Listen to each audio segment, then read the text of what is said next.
Our top story this morning, the market's reaction to President Trump's new tariff threat. And retail stocks, of course, among the hardest hit yesterday. Courtney Reagan joins us with more on the carnage. Hey, Courtney. This is a fear that now looks like a reality. Retailers really have been worried about the possibility of this fourth tranche. Tariffs hitting products made in China that so far have been excluded. Things like clothing, shoes, personal electronics. Best Buy falling almost 11% on President Trump's tweet saying a 10% tariff is coming September 1st on the remaining $300 billion in Chinese-made goods. In May, then CEO Hubert Joly told investors it was, quote, premature to speculate on the impact of further tariffs because it was unclear if List 4 will actually be implemented, what products would be included at what rate, and when.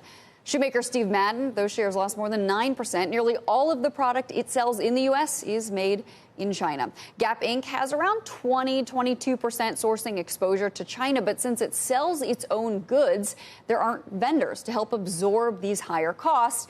It lost 8% Thursday. But even retailers with lower exposure to Chinese manufacturing, like Coach and Kate Spade owner Tapestry or Michael Kors parent Capri Holdings, sold off as well. Now, many retailers have been working on diversifying supply chains out of China for years, but more U.S. sold apparel and footwear is still made there than anywhere else. Many retailers are letting the lobby group speak on their behalf as the issue with investors. They want them to wait for earnings. But in a statement, Columbia Sportswear CEO Tim Boyle calls the tariffs, quote, a disaster for the American economy, employers and consumers, saying his company and others will be forced to raise prices. And let's not tank the economy with the misguided conception that trade wars are fun.